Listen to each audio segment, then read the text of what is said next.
இந்தியாவில் பல ஹாண்டடான பிளேஸ் இருந்தாலும் அதில் ஒன்று தான் இந்த குல்தாரா வில்லேஜ். சரியாக சொல்லணும்னாக்கா தீரன் அதிகாரம் படத்தில் கிளைமேக்ஸ் ஃபைட் சீனில் வர இடம் தான் அது. இந்த வில்லேஜில் 19ஆம் நூற்றாண்டின் தொடக்க காலத்தில் தான் இங்கே உள்ள மக்கள் எல்லாருமே காணா போயிருக்காங்கன்னு சொல்கிறாங்க.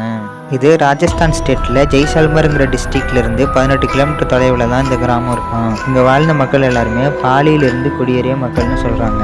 17ஆம் நூற்றாண்டின் தொடக்க காலத்தில் 400 குடும்பங்கள் இருந்ததாகவும் 1500க்கும் மேற்பட்ட மக்கள் வாழ்ந்து வந்தாங்கன்னு சொல்கிறாங்க. ஆனால் 19ஆம் நூற்றாண்டின் இறுதி காலத்தில் 800 மக்கள் மட்டுமே வாழ்ந்து வந்ததாக சொல்கிறாங்க. இங்கே உள்ள மக்கள் எல்லாருமே வறட்சி, நீர் பற்றாக்குறை, பூகம்பம் பல காரணங்கள் இருந்தாலும் இந்த ஆட்சி செய்த சலீம் சிங் என்ற ஒரு ஜவானோட கொடுமையான ஆட்சி தான் இவங்களெல்லாம் மற்ற இடத்திற்கு இடம்பெயர்ந்து செல்ல காரணம்னு இங்கே உள்ள மக்கள்லாம் சொல்கிறாங்க. அந்த கிராமத்தில் வசித்து வந்த பெண் மீது ஜவான் ஆசைப்பட்டதுனாலையும் அந்த பெண்ணை மறுநாள் காலையில் தன்னிடம் ஒப்படைக்குமாறு கிராமத்தில் சொல்லிட்டு போயிருக்காரு. ஆனால் அன்று இரவு அந்த கிராமத்து மக்கள் எல்லாருமே யாருக்கும் தெரியாமல் வேற ஒரு இடத்திற்கு இடம்பெயர்ந்திருக்காங்க. 2010 இந்த இடத்த ராஜஸ்தான் கவர்மெண்ட் டூரிஸ்ட் பிளேஸாக அறிவிச்சிருக்காங்க.